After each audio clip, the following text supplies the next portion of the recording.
Seja muito bem-vindos ao Mesa de Debates. Aqui quem está falando é o Guilherme. E vamos que vamos, pessoal, continuar aqui a nossa programação da semana, conversando aqui, com sindicatos, trabalhadores, e dialogando sobre diversos temas que rondam a nossa realidade, que faz parte aí da nossa realidade, da política nacional, e conversando também sobre a situação, da classe trabalhadora como um todo. E, para no dia de hoje, às 19 horas, não 19 exato, mas às 19 horas, quando essa live foi marcada, eu estou conversando aqui com o Cristiano Machado, ele que é do Sindipsprev e da Venacep, e vamos conversar um pouco aí de arcabouço fiscal, e falar um pouco também sobre a situação dos trabalhadores, da qual a categoria do Sindisprev representa. Então, sem muita demora, Cristiano, tudo bem? Antes da gente começar, por favor, fale um pouquinho aí de você. Boa noite, agradecer aí, Guilherme, o convite da mesa de debates, primeiramente, mandar um abraço e boa noite para todo mundo que nos assiste. Bom, eu sou trabalhador no INSS, eu sou membro da diretoria do Sinsprev São Paulo e também da FENASPES. O Sinsprev ele é o sindicato que representa os trabalhadores do INSS, né, da Previdência, e também os trabalhadores da Saúde Federal no estado de São Paulo, e em nível nacional nós temos uma federação, que é uma federação aí de sindicatos, né, que representa aí os trabalhadores da saúde e previdência, o ramo da Seguridade Social no país todo. É isso aí. Então, vamos já falar aí de serviço público, falar sobre o arcabouço fiscal, Como que você está enxergando essa medida, que está sendo votadas e que, né, medida aí do governo Lula, através do seu ministro Haddad? Bom, até então nós tínhamos aí a chamada PEC 55, que era a PEC do teto de gastos, ali colocada pelo governo Temer. E lá na época a gente já alertava que essa PEC ela significava praticamente, em alguns casos, quase a extinção do serviço público em alguns setores. Então ela barrava o aumento de gasto público, né? Até um contrassenso a gente falar em aumento de gasto público, que nós entendemos que em relação a gasto público não se trata de gasto, mas sim de investimento. Então ela limitava o gasto, né, do governo, o investimento do governo do ano relativo à variação da inflação do ano anterior. Ou seja, se a inflação do ano anterior teve uma variação de 10%, no ano seguinte poderia ter um aumento de despesa da ordem de 10% apenas. Isso significaria o seguinte, que o governo não poderia comprar equipamento, por exemplo, né, para a saúde, para a educação, no caso, investir nas agências do INSS, a realização de concurso público, afetaria, por exemplo, material de consumo para funcionamento das agências do INSS, para citar alguns casos. Né? Tanto que, quando a pandemia explodiu, foi necessário aprovar algumas medidas para autorizar o gasto além do teto, porque senão a desgraça nossa durante a pandemia teria sido até maior. Né? E a gente pode também falar que boa parte das mortes que nós tivemos ali, além do descalabro que foi o governo Bolsonaro nesse ponto, tem a ver com a PEC 55, o teto de gastos famigerado. E no INSS isso foi catastrófico, né? Porque nós perdemos aí em torno de 40%, 50% da nossa força de trabalho nos últimos anos e não tivemos uma reposição desse quadro aí de servidores. E agora o governo Haddad, aí o governo Lula, indica a substituição do teto de gastos pelo chamado arcabouço fiscal, né? E na nossa avaliação ele é até uma medida piorada, eu diria, apesar dele dar algumas regras de flexibilidade para o gasto público, ele é uma medida piorada e pode significar aí uma piora dos serviços públicos mesmo, né? Então, para a gente citar aí especificamente, né, o crescimento de gastos, ele passa a ter um limite de 70% do crescimento das receitas primárias do ano anterior, né? Ou seja, o governo, do aquilo que houver de aumento de arrecadação, o governo já tira 30% para pagamento de juros da dívida, em detrimento do investimento em serviços públicos, realização de concurso, contratação de servidores, né? Esse é um dos limites. O outro é que pode haver um aumento do gasto acima da inflação numa banda que vai de 0,6% a 2,5% acima da inflação. Ou seja, o que está se fazendo em relação ao teto de gastos anterior, o governo está falando o seguinte: se houver aumento de arrecadação, eu posso gastar até 70% desse limite, com um aumento de no máximo 2,5% da variação do ano anterior. Ou seja, é pegar o teto de gastos e fazer o seguinte: colocar que agora não é mais o teto de gastos, agora a gente vai poder gastar um pouco mais, 2,5% em relação ao que houve da variação do ano anterior. E algumas medidas, elas são para os trabalhadores, principalmente aí do serviço público, eu diria para a população em geral, porque existem alguns gatilhos em relação a esse arcabouço que não é falado. Então, se o governo não atingir as metas, né, ou ali o gasto com as despesas primárias, né, daí lembrando, as despesas primárias são aqueles gastos que o governo, por lei, pela Constituição, é obrigado a fazer. Dentre eles, o pagamento de benefícios previdenciários, o salário de servidores públicos, né? São as despesas primárias, que o governo não tem como fugir. Mas se não houver o atingimento da meta, né, e houver uma relação ali de proporção de 95% entre a arrecadação e as despesas primárias, tem uma série de medidas restritivas que podem ser implementadas. Então, aqui pegando, né, da própria Câmara, né, fala vedada a criação de cargo, alteração de carreira, né, criação, majoração de auxílios e vantagens. E aí, quando se fala auxílios e vantagens, parece que o servidor público é um privilegiado. Não, o que está se falando aqui por exemplo, o caso do servidor que recebe o Vale Alimentação. Né? O Vale Alimentação nosso aí ficou congelado 8 anos, para a gente ter uma ideia. Né? Então, os auxílios eles ficam congelados, Vale Transporte de servidor público fica congelado, também impede a criação ou reajuste de despesa obrigatória. E aí esse ponto é importante porque isso pode significar um congelamento, por exemplo, das aposentadorias, né? Então isso é muito, muito grave. Fala também proibir a concessão e ampliação de benefícios tributários e também proíbe, no caso de não atingimento da meta fiscal colocada pelo arcabouço, um impedimento de reajuste de servidor público, admissão, contratação de pessoal e a realização de concurso público. Então, veja, uma forma, esse novo arcabouço fiscal, ele tem mecanismos aí, gatilho, que ele, na prática, ele estrangula o serviço público como um todo, né? E garante aí o pagamento de valores, né, para manter funcionamento o sistema da dívida pública, né, da assim chamada dívida pública, melhor dizendo. Em que 30% aí do aumento de arrecadação ele fica reservado.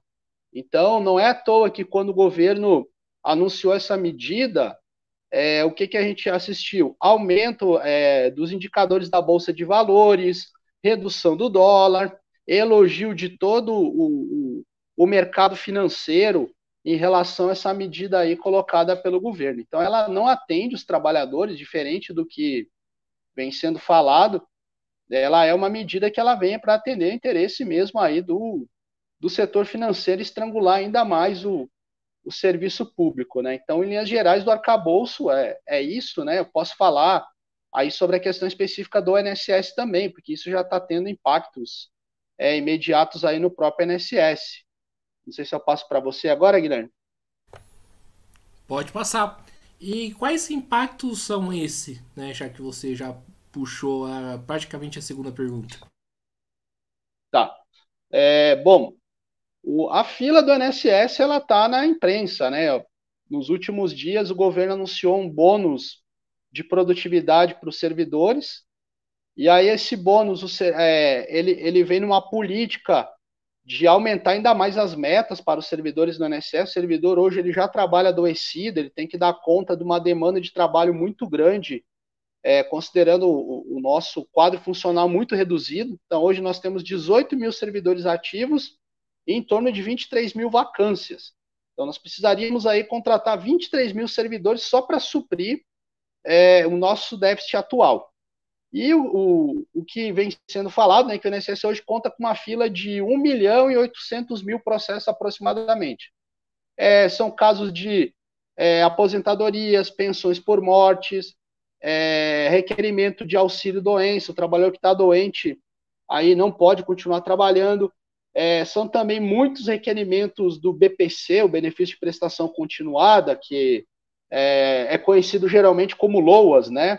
Então, são pessoas assim que necessitam desses benefícios para sobrevivência, né? O reconhecimento desse direito. E essa fila, o governo promete que vai acabar com ela. E aí, se a gente pensar que tem a perspectiva de aprovação de um arcabouço fiscal que ele está na prática aí impedindo o concurso público, pelo menos até o final do atual mandato do governo do PT, essa fila ela não vai acabar. A tendência dela é que ela aumente, né? E aí, por isso que a gente tem que ser contra o arcabouço fiscal, nesse caso específico aí do INSS. Isso vai significar mais fila virtual de benefício, vai significar fechamento de mais unidades. O segurado que precisa de uma informação hoje, ele dificilmente consegue um atendimento. Essa é uma situação que vai piorar ainda mais. Vai impedir a realização de concurso público, ou seja, sem falar ainda nas questões relativas à saúde pública, ao SUS.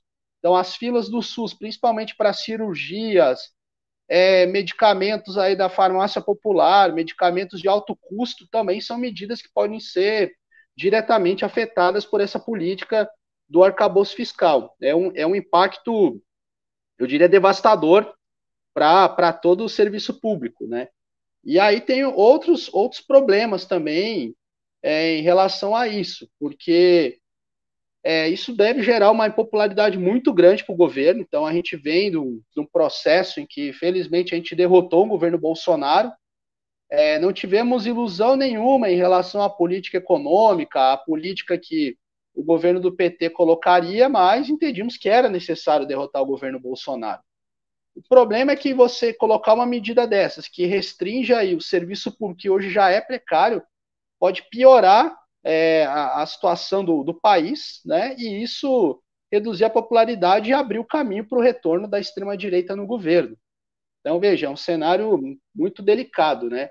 E no caso do INSS, né, que é o setor aí que a gente representa, vai significar mais fila, vai significar mais atraso na concessão dos benefícios, e o governo fica tentando achar soluções mágicas, como bônus de produtividade e até mesmo a terceirização, que nós somos contra. Por isso que nós defendemos a contratação de servidores por concurso público através do regime jurídico único. Enfim, é algo que vai impactar toda a população. E aí é fundamental fazer esse debate, porque o debate que a gente vê pela grande imprensa, pela grande mídia, ele é um debate pautado pelo interesse dos bancos e dos setores financeiros, não é um debate pautado pelos interesses dos trabalhadores, né? Então, eu acho que a gente tem que ampliar esses espaços para fazer essa discussão, porque é mais um ataque. Então, a gente diria que vem um ciclo aí de um bojo de reformas que elas foram devastadoras. A gente teve a reforma trabalhista, a reforma da Previdência, nós tivemos o teto de gastos, que agora vai ser substituído aí pelo arcabouço fiscal, a reforma tributária, que ela não mexe com as grandes fortunas, ela não mexe com a estrutura regressiva do imposto de renda. Então, o trabalhador aí, assalariado hoje, ganha menos de 2 salários mínimos, ele paga imposto de renda. Então, é uma coisa absurda. Você penaliza o salário dos trabalhadores e você, consequentemente, reduz o poder de compra e a qualidade de vida, impacta na saúde também das pessoas, né? E o próximo passo é a tentativa do governo de aprovar a reforma administrativa. Então, ou seja, nós tivemos um fechamento aí de um ciclo de reformas que nós vamos demorar anos e anos para derrubá-las. E eu diria que nesse momento tem que ser uma pauta central das organizações, dos sindicatos, dos trabalhadores, tá? ciente do que significa o arcabouço fiscal e a gente encabeçar uma luta contra essa medida.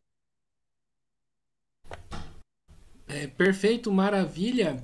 E saindo um pouco aí dessa discussão mais sindical e indo para uma discussão um pouco mais política, né? Cristiano, com essas medidas aí que o governo vem fazendo, né? Já tá para falar que o terceiro governo Lula é o governo mais de direita que o PT está fazendo? Ó, essa é uma boa pergunta, né?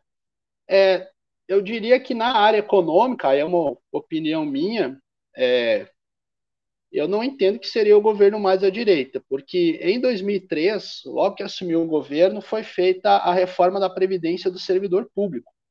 Isso era um projeto que vinha tentativas ali de implementação desde a época do Fernando Henrique Cardoso, e isso no primeiro ano de mandato, ali no primeiro semestre de mandato, foi encaminhada uma reforma que retirou uma série de direitos dos servidores públicos. Além disso, a gente teve no INSS, para citar novamente um exemplo, a chamada alta programada. Então, os governos do PT ali implementaram um mecanismo em que o ônus da prova da incapacidade para o trabalho passou a ser única e exclusivamente do segurado. Até então, o trabalhador ele só poderia voltar ao trabalho se ele comprovasse que estava de alta, né? Então, foi feito um corte automático desses benefícios. Houve alteração das regras da pensão por morte no governo da Dilma, alterações em relação ao seguro desemprego, o trabalho do servidor público passou a ser pautado por metas de produtividade. Então, na área econômica, eu diria que não tem grandes diferenças, assim, um programa de governo mesmo, uma tentativa, eu diria, de tentar conciliar o inconciliável, conciliar os interesses dos banqueiros, os interesses dos empresários e, ao mesmo tempo, tentar garantir alguma condição básica e mínima de sobrevivência da classe trabalhadora. Então, o que a gente vê hoje também, né? Boa parte aí dos trabalhadores, a gente anda nas ruas, nós vemos as pessoas trabalhando ali com vínculos precários, como Uber, como entregadores, né, de bicicleta, de moto, colocando a vida em risco, e com rendimentos extremamente reduzidos, né? Isso é muito reflexo da reforma trabalhista, né? Então, os trabalhadores aí nessa condição e o governo não indica, por exemplo, que vai revogar a reforma trabalhista. A gente não vê indicação que vai revogar, por exemplo, a reforma da Previdência. E aí o que sobra muitas vezes é procurar o Bolsa Família para sobreviver com R$ 600. Então, foi feita uma retirada muito ampla de direitos ao longo desse processo. Mas eu acho que a gente poderia dizer que, em certo sentido, o governo agora ele tem um amplo leque de alianças, né, para manter a chamada governabilidade, ao ponto de ter um governo aí que a gente às vezes não sabe nem exatamente qual que é a pauta do governo ou se é a pauta do centrão, né? Mas eu acho que no plano econômico esse é o programa de governo que vem sendo aí implementado, né? Não vejo grandes diferenças em relação aos governos anteriores.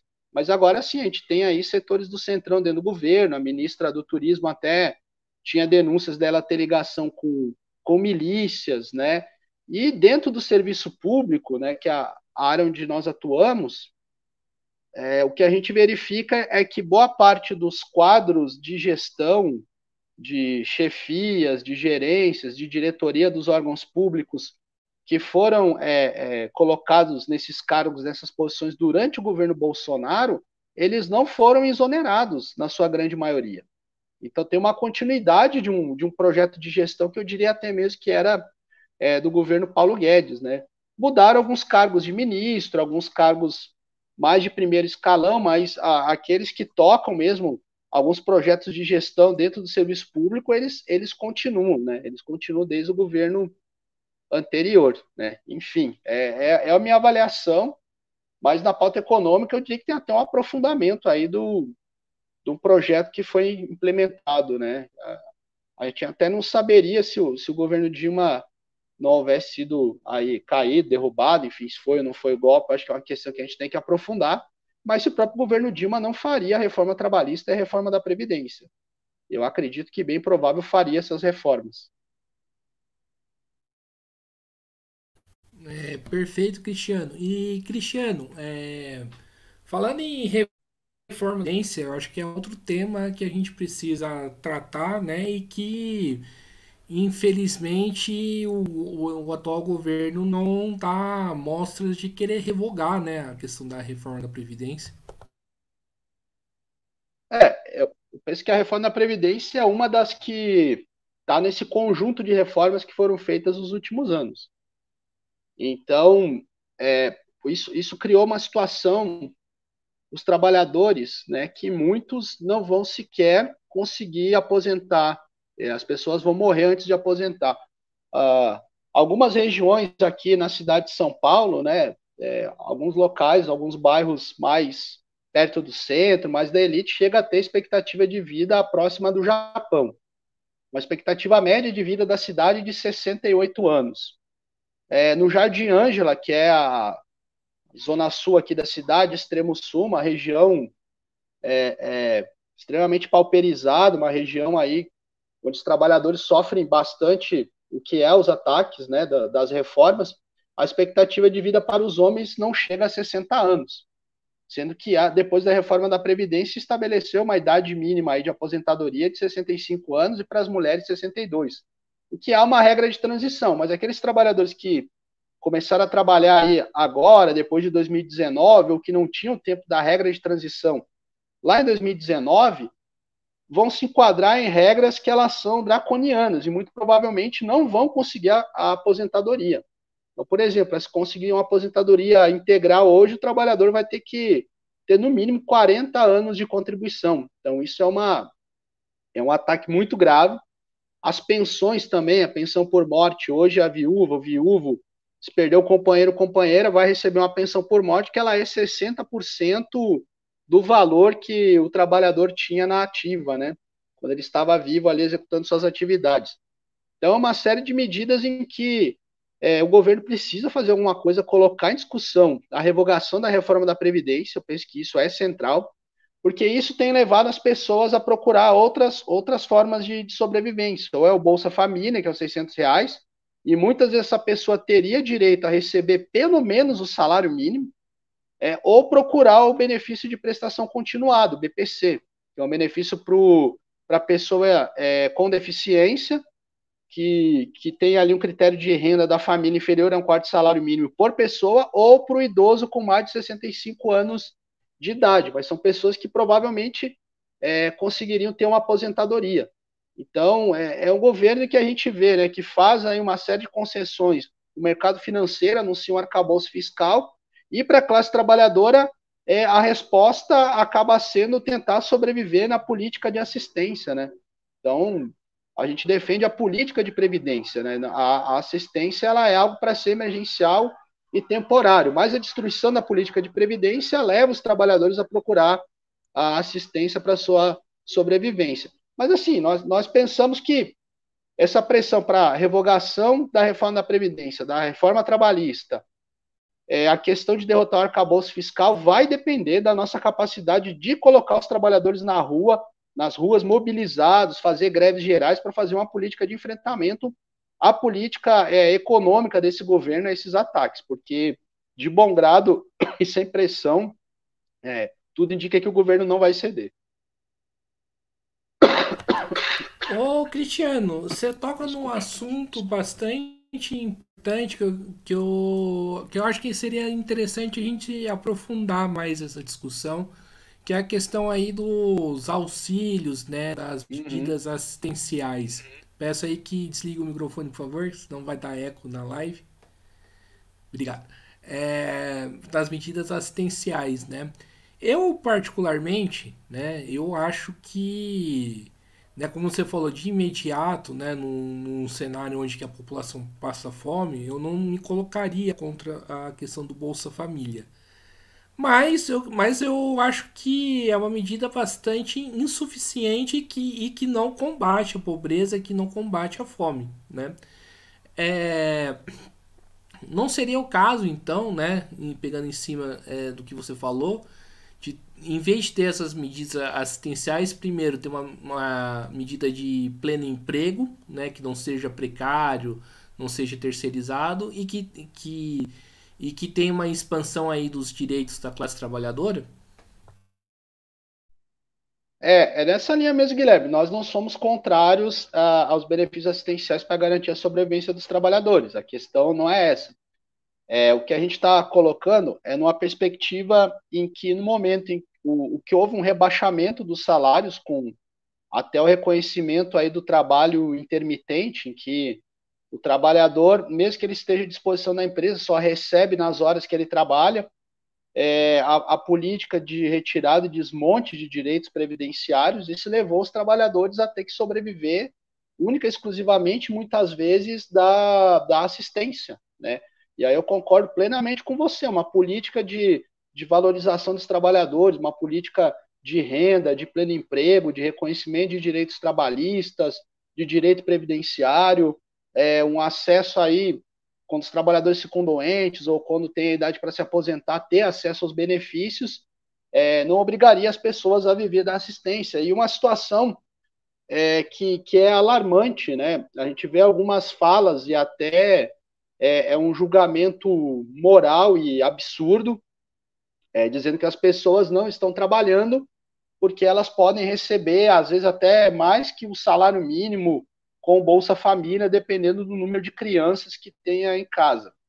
E aí a questão é o seguinte, é que a renda, o salário que as empresas estão pagando, a renda oferida pelo trabalho, ela é tão baixa, que o desgaste é tão grande, as condições de trabalho são tão terríveis, que às vezes a própria assistência, através do Bolsa Família, garante uma dignidade melhor de sobrevivência para essas pessoas. A gente vê alguns casos desses, porque dependendo se for o valor do salário mínimo extremamente baixo, se eu não me engano, o último levantamento do DIEESE falava que o salário deveria estar perto de R$ 7.000, se eu não me engano, para uma família de 4 pessoas, salário mínimo. Hoje é 1.320, né? E aí, com os descontos, os trabalhadores recebem até menos que isso, né? Então, a gente vê que é uma situação que, ao longo prazo, ela se torna insustentável, né? Com a precarização das condições de vida da classe trabalhadora, piora das condições de saúde, influencia na questão da alimentação, na questão da moradia, da educação. É isso aí.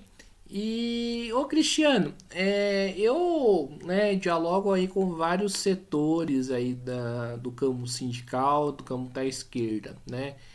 E eu, particularmente, né, falo isso com muito pesar, né?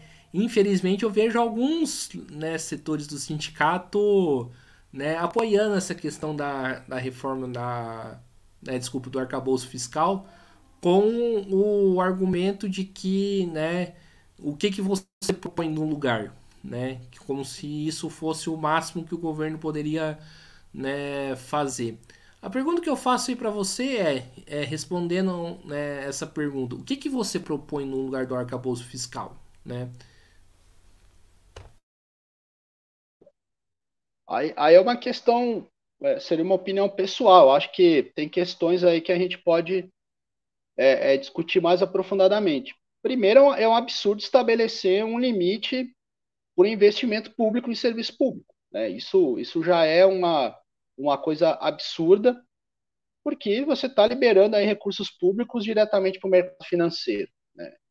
E aí é discutir se o aumento do gasto público vai gerar inflação, não vai gerar inflação, a questão da teoria monetária, enfim.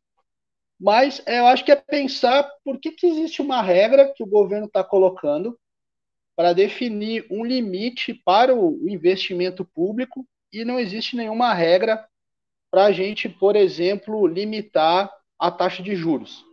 Então, quando tem um estoque enorme da dívida aí do governo, da ordem de trilhões, e que são pagos aí anualmente bilhões, quase metade do orçamento para pagamento de juros da dívida, e não existe nenhuma legislação, nenhuma regra que defina um limite da taxa de juros.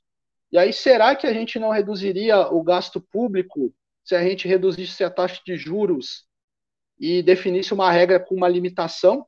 Seria necessário ter um arcabouço fiscal para reduzir o gasto? Então, eu acho que fica essa pergunta.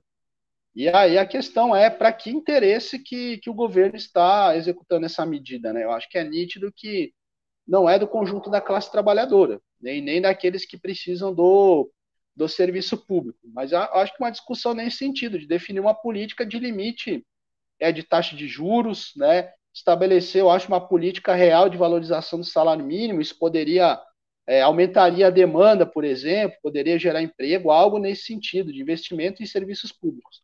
Agora, não uma política de restrição que vai ter sérios impactos no futuro. Cristiano, o pessoal fala bastante em relação ao Campus Neto, né? Eu queria que você falasse um pouco aí da questão da redução dos juros, né? Da questão do Campus Neto, nessa relação aí que existe entre o Campus Neto e o governo.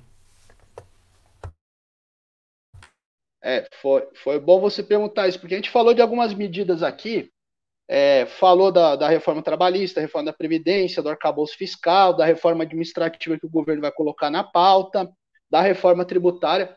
Outra medida que foi colocada é a questão da independência do Banco Central. Então, como se o Banco Central ele fosse uma entidade à parte da sociedade, à parte de uma política de governo, de uma política de Estado, em que ele pode fazer o que bem entender. E o fato do presidente do Banco Central ter um mandato fixo e não poder ser demitido. Eu acho essa situação absurdo, porque uma política em que a gente tem uma taxa de 13,75%, isso acaba tendo impacto direto para o trabalhador, né?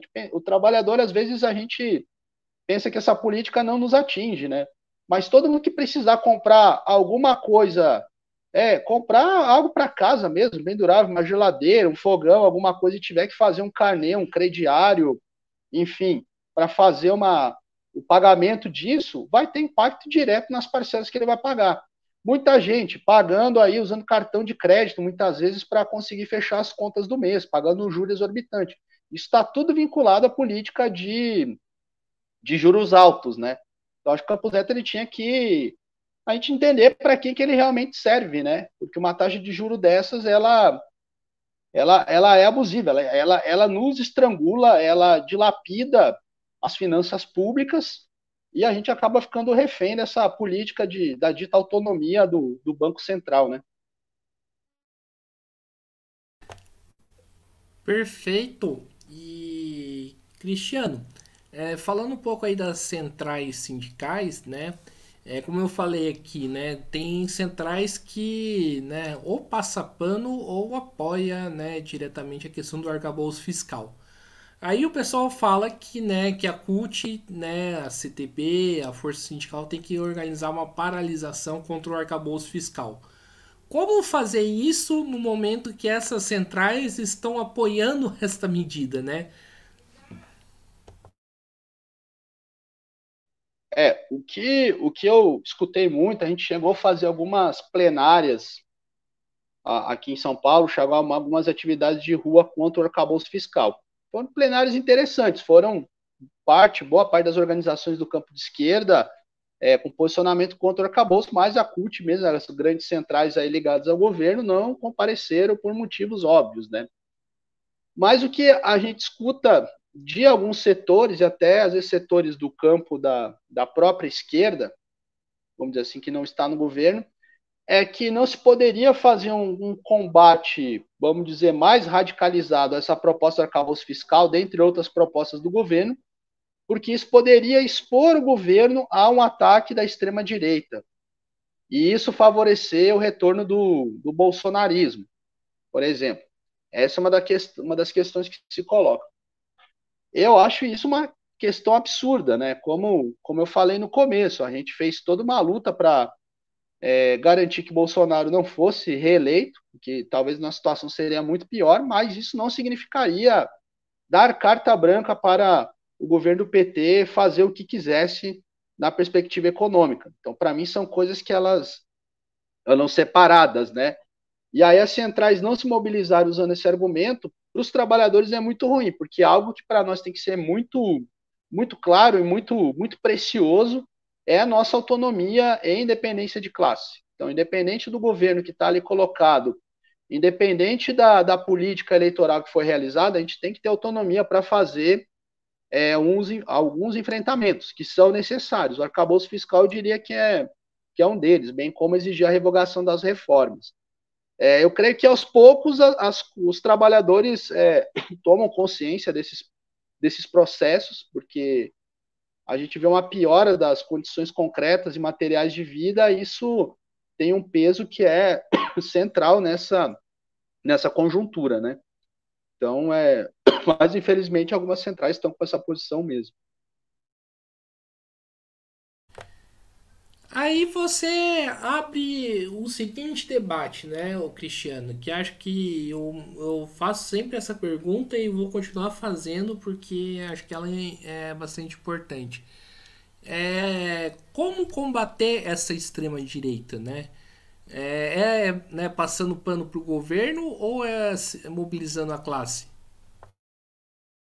Bom, de maneira alguma é passando pano para o governo. A gente costuma dizer na nossa federação, no sindicato, né, onde eu tenho atuação há algum tempo, que nós fizemos luta, greve e mobilização em todos os governos, inclusive greves clandestinas na época em que ser sindicalizado era crime, né? Servidor público não podia ter sindicato. Então, se organizando clandestinamente, fizemos greve.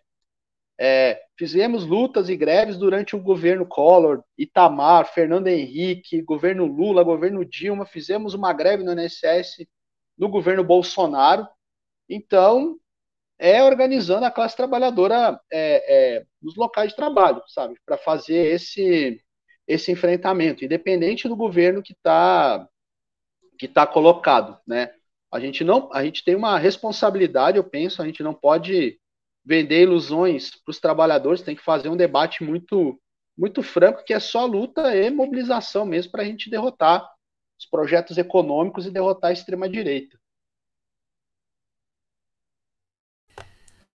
Maravilha, vamos sair dessa parte aí da questão do arcabouço, né, que a gente discutiu bastante, e conversar um pouco aí sobre, né, as reivindicações, né, da categoria, né, as demandas da categoria, que acho que é importante também.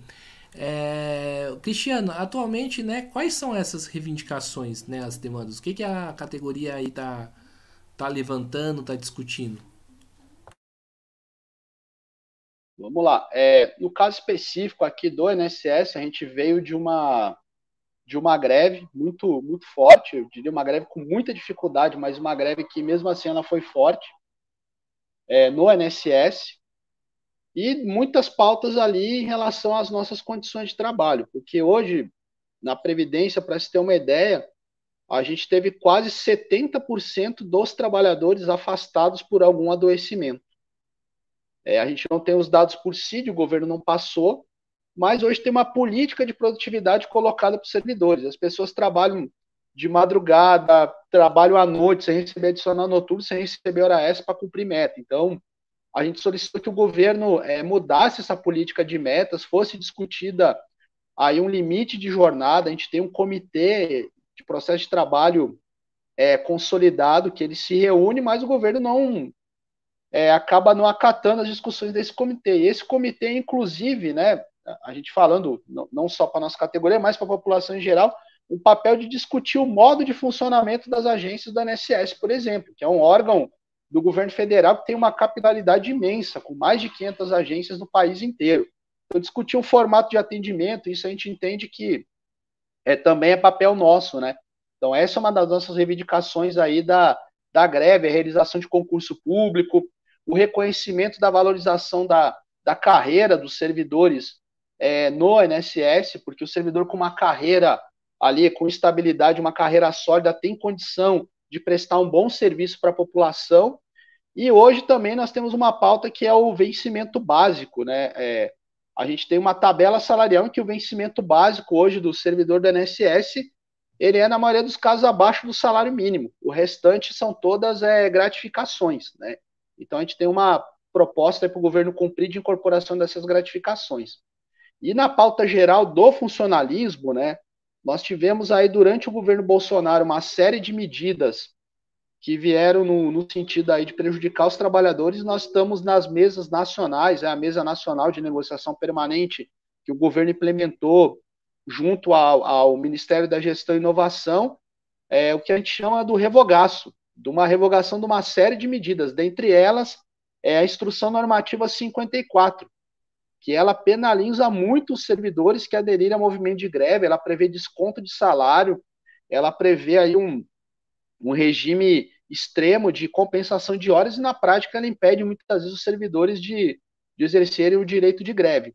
E também a outra medida que os servidores têm pedido é o decreto 10.620, que ele seja revogado, porque ele já vem no sentido de estabelecer a chamada unidade gestora única da Previdência, que vem no bojo da reforma da Previdência aí do Paulo Guedes, na perspectiva de criar uma unidade gestora para todo o regime de previdência brasileiro, no sentido de, no futuro, ser implementado até mesmo o regime de capitalização individual molde do Chile. Então, essa é uma discussão que a gente precisa fazer, né? E a gente tem a pauta, né? Claro, além de concurso público, recuperação do quadro funcional dos órgãos, que nem no INSS, como eu falei no começo, nós temos mais de 23 mil cargos vagos na Previdência, de vacâncias aí, que o governo poderia fazer concurso e contratar trabalhadores, né? E na pauta salarial, né, a gente teve esse ano 9% de reajuste depois de um período de 7 anos de congelamento salarial. Os 9% ele não foi uma benesse desse governo, isso foi fruto de lutas do Fórum Nacional de Servidores Federais, da FENASP, de todas as entidades que conseguiram colocar no orçamento uma verba para ter o reajuste de 9% esse ano. Senão, nem os 9% provavelmente nós teríamos. E mesmo com os 9%, né, parte da categoria dos servidores públicos tem perdas da ordem de 53% no salário, ou seja, nós não estamos falando aqui de ter aumento de 53%, isso é para a gente manter o patamar, o poder de compra do salário lá de 2015. E algumas categorias que tiveram uma negociação até 2017, né, tem perdas salariais da ordem de quase 40%. Ou seja, esse reajuste é que nós estamos reivindicando, propondo para o governo uma tabela progressiva para 2024, 2025 e 2026, para a gente lá em 2026 conseguir manter o mesmo salário lá de 2015 e em alguns casos de 2017. Então, isso está em negociação aí na mesa nacional de negociação permanente, que foi implementada pelo governo recentemente, né, entre outras questões, o revogaço e também nas mesas específicas as discussões da carreira. E no caso da INSS, nós estamos aí exigindo do governo o cumprimento integral do nosso acordo de greve. Essa mesa de negociação do governo, né, como que ela funciona e o que é discutido nela?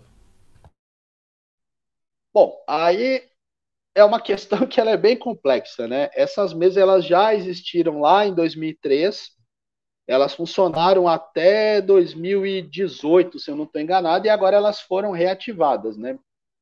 É uma mesa em que ela tem o formato de uma mesa geral, que vai discutir a pauta geral do funcionalismo, uma mesa que envolve, inclusive, até as centrais sindicais, e uma outra mesa que vai envolver pautas específicas dos servidores, né, que é as chamadas mesas setoriais.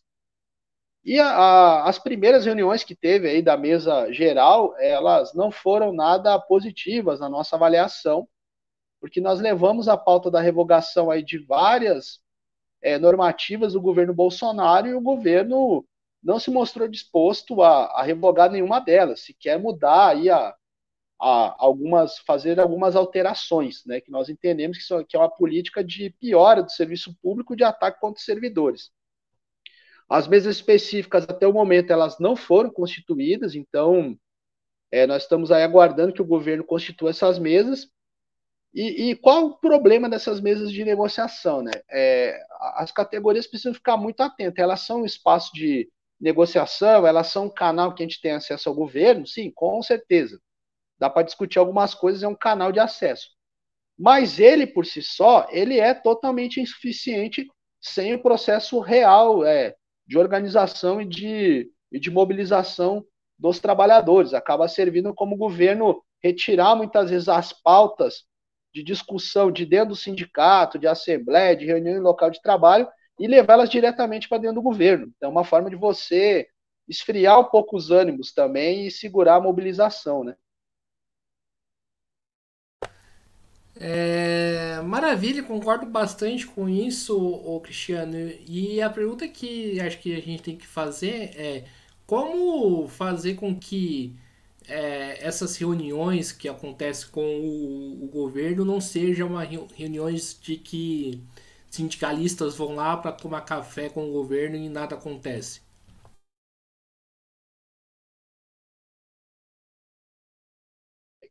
Pronto. Bom, é, o que eu penso? Que isso depende de ter mobilização e organização das categorias, né? Porque realmente não vai bastar, não tem diretor sindical iluminado ou dono da verdade que vai conseguir chegar numa mesa com o governo e estabelecer um processo de negociação sem que tenha uma categoria organizada e mobilizada. Então, por exemplo, no dia de uma reunião, é importante a gente começar um processo de construção de mobilização, ter atividade nos locais de trabalho, fazer alguma paralisação, fazer alguma panfletagem na rua, fazer alguma conversa com a população para ter o mecanismo de pressão que ele seja político, né? E não simplesmente ali uma mesa em que a gente chega lá muitas vezes, eu participei de muitas reuniões de negociação durante a greve, a gente tem uma pauta discutida em assembleia, fechada com os trabalhadores, encaminha, ó, a pauta é essa, vai ter greve, vai ter mobilização, e o governo simplesmente ignora, né?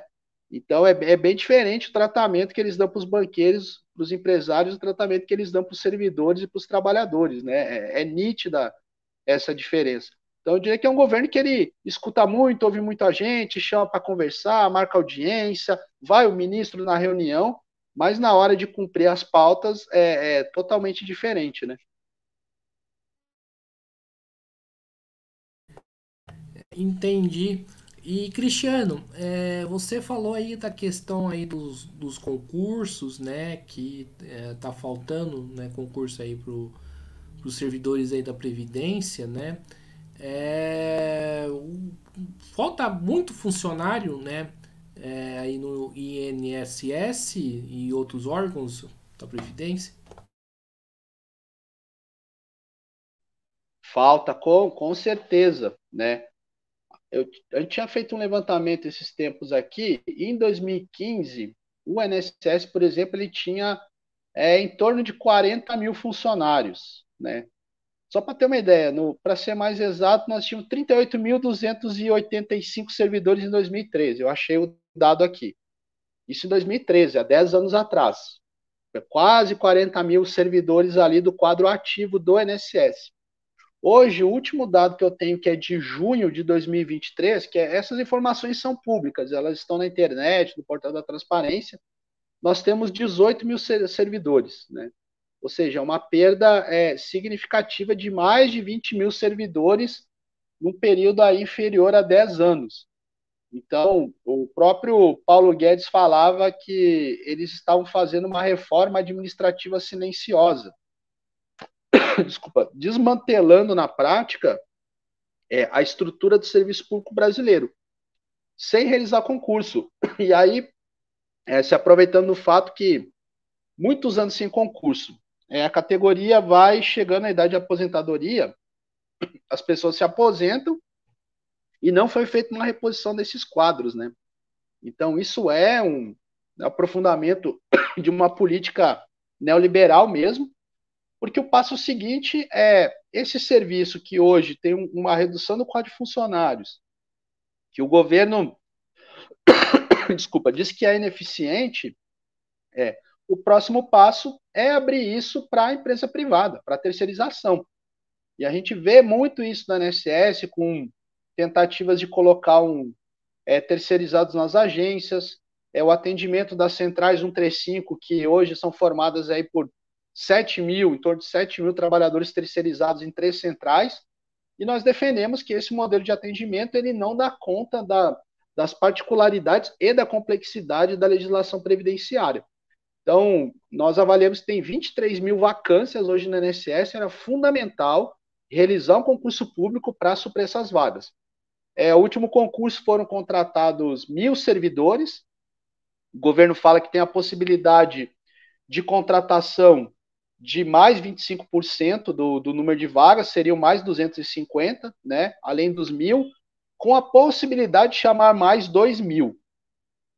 Isso dá um fôlego muito pequeno, né, dá menos de 2 servidores por agência, não resolve o problema da fila, ele pode acarretar um ganho de produtividade, mas não resolve o problema da fila, e não tem órgão que consiga se sustentar, por mais que o governo fale inteligência artificial, concessão automática, isso tem funcionado em poucos casos, naquele caso em que o segurado tem um cadastro impecável, né? Aquela pessoa que não tem nenhuma falha no cadastro, aí 30, 40 anos de serviço, isso é praticamente impossível. Não tem um erro cadastral, não tem uma empresa que não informou a demissão, né? E isso é feito através de uma análise documental por um servidor de carreira. Então, a análise automática ela só funcionaria em poucos casos em que tem um cadastro impecável. E também o atendimento à população, que ele é importante, né? Eu diria que outros órgãos também têm passado por um processo, passaram por um processo de desmonte e não tem sinal de que vão ser recuperados. O IBGE, por exemplo, a gente viu a tragédia que foi o censo, né? A precariedade do IBGE para fazer o censo. As universidades também, né? A gente viu muito problema com as universidades. E o INSS, que é o órgão que está na mídia, né? Porque o INSS, todo mundo precisou ter algum parente que está no INSS. Ele está presente na vida dos brasileiros quando as pessoas nascem até a morte, né? Com o salário maternidade, a aposentadoria, o auxílio doença, se a pessoa ficar doente, e a aposentadoria no futuro, ou um BPC, enfim. Então, a realização de concurso ela é fundamental para que a gente consiga dar um bom atendimento à população. O que rolou nessa questão do IBGE, ô Cristiano? Explica aí pra gente. Bom, o que a gente viu no IBGE, né? O IBGE também tem um quadro reduzidíssimo de servidores. Muitos servidores lá estão há 30, 40 anos na carreira, né? Isso não é um problema ter um servidor de carreira por tanto tempo, mas é um sucateamento também de não realizar concurso, a questão da infraestrutura. E o censo, né? Que a gente viu uma tentativa do governo Bolsonaro sabotar o censo de todas as formas. Era para ter acontecido em 2020, não aconteceu devido à pandemia, depois ele foi atrasado novamente, né? Fomos ter os resultados hoje depois de 3 anos, aí praticamente, né?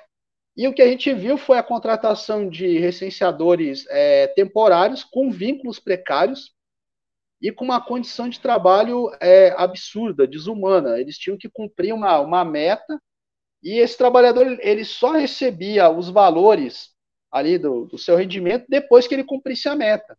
E nisso, muitos tinham que fazer 100 visitas, visitar mais de 100 imóveis. Durante o curso de formação, por exemplo, eles não receberam vale alimentação ou salário. Muitos trabalharam e não receberam até hoje. Né? Então, ou seja, além de ser um vínculo precário, da forma como foi feita o censo, muitos ainda sequer receberam. Então, a gente vê que foi uma política feita para prejudicar o censo, né? E aí a gente viu os dados, o crescimento da população foi muito abaixo também do que se imaginava, que também denunciou a nossa crise econômica aí que a gente tem vivido de forma aprofundada.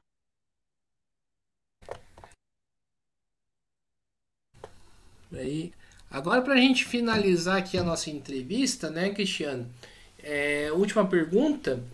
Em relação à questão, né, dos efeitos, né, que a falta de concurso, a falta de contratação de funcionário traz aí para os serviços prestados aí pra população, né? Porque a gente escuta bastante, né, o discurso hegemônico falar que a culpa do serviço público tá ruim é do servidor, mas a gente sabe que, né, se tem baixa contratação, o serviço público fica mais precário. Esse discurso a imprensa divulga, né? A gente vê muito aí a grande mídia assim falada de tentar culpabilizar a ineficiência dos órgãos, colocar essa responsabilidade sobre os servidores.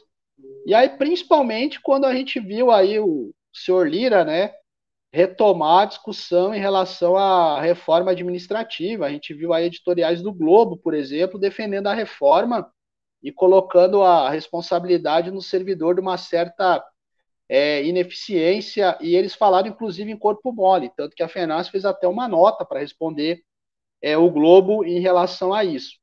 Mas a realidade é totalmente diferente. Hoje, para citar o caso específico do INSS, em média, nós temos aí trabalhadores que, para cumprir as metas que são impostas pelo governo, têm jornadas de 12 a 15 horas, por exemplo.